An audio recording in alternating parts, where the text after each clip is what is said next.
लकड़हारा और जादुई चिराग। बहुत समय पहले पहाड़ों और नदियों के बीच बसे एक छोटे से गांव चंद्रपुर में लोग बहुत सादगी से रहते थे। वहां के लोग मेहनती थे, लेकिन एक बात अजीब थी, गांव में कोई भी पूरी तरह खुश नहीं था। हर किसी के जीवन में कोई न कोई कमी थी, किसी के पास धन था तो चैन नहीं, किसी के पास परिवार था तो आपसी झगड़े थे।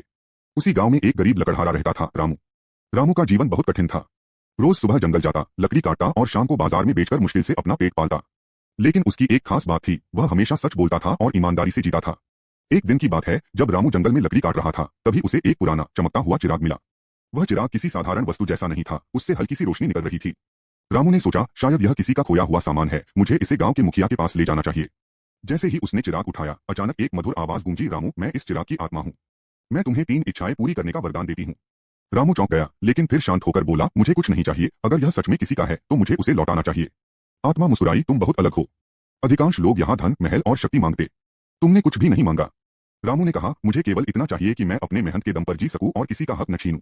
आत्मा ने कहा, तुम्हारी यही सच्चाई तुम्हारा सबसे बड़ा धन है। लेकिन मैं तुम्हें एक वरदान देती हूँ, तुम्हारे जीवन में कभी अंधेरा नहीं होगा। रामू समझ नहीं पाया, लेकिन उसने जादुई चिराग मुखिया को सौंप दिया। गांव के मुखिया, जो बहुत लालची थे, उन्होंने जादुई चिराग को अपने पास रख लिया और सोचा, अब मैं इस चिराग से अमीर बन जाऊंगा। उन्होंने रात में चिराग को रगड़ा और वही आत्मा प्रकट हुई। मुखिया बोले, मुझे सोना, चांदी और महल चाहिए। आत्मा ने उनकी इच्छा पूरी कर दी।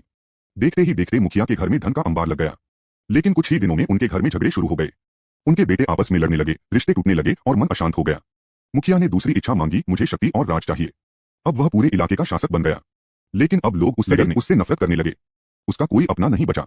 अब वह परेशान हो गया। उसने तीसरी इच्छा मांगी, मुझे शांति चाहिए। आत्मा ने गंभीर स्वर में कहा, शांति खरीदी नहीं जा सकती, यह केवल सच्चाई और संतोष से मिलती है। मुखिया को अपनी गलती का एहसास हुआ, लेकिन अब बहुत देर हो चुकी थी। उसकी तीनों इच्छाएं पूरी हो चुकी थीं, लेकिन उसका जीवन खाली हो गया था। उधर रामू का जीवन पहले जैसा ही था, गरीब, मेहनती। लेकिन अब उसके चेहरे पर एक अलग ही चमक थी। धीरे धीरे गांव के लोग उसकी ओर आकर्षित होने लगे। वे उसकी सच्चाई और संतोष को देखकर सीखने लगे। एक दिन गांव में भयंकर सूखा पड़ गया। खेत सूख गए, पानी खत्म हो गया। लोग परेशान हो गए। रामू ने सभी को इकट्ठा किया और कहा, अगर हम सब मिलकर मेहनत करें तो हम इस मुश्किल को पार कर सकते हैं। उसने खुद आगे बढ़कर नदी से नहर बनाने का काम शुरू किया। धीरे धीरे पूरे गांव के लोग उसके साथ जुड़ गए। कई दिनों की मेहनत के बाद आखिरकार पानी गांव तक पहुंच गया। खेत हरे भरे हो गए और गांव फिर से खुशहाल हो गया। अब गांव के लोग समझ चुके थे, सच्ची खुशी धन या शक्ति में नहीं, बल्कि ईमानदारी, मेहनत और एकता में होती है। एक दिन वही दीपक फिर से रामू के सामने प्रकट हुआ। आत्मा ने कहा, रामू, अब मैं तुम्हें एक आखिरी मौका देती हूँ, कुछ भी मांगो। रामू मुस्कुराया और बोला, अगर आप सच में मुझे कुछ देना चाहती हैं तो मेरे गांव को हमेशा खुश और एकजुट रखिए। आत्मा ने प्रसन्न होकर कहा, तुम्हारा दिल बहुत बड़ा है। अब यह गांव हमेशा सच्चाई के रास्ते पर चलेगा। और उस दिन के बाद चंद्रपुर गांव बदल गया। वहां के लोग अब एक दूसरे की मदद करते, सच बोलते और संतोष से जीते। रामू भले ही गरीब रहा, लेकिन वह पूरे गांव का सबसे अमीर इंसान बन गया, दिल से अमीर।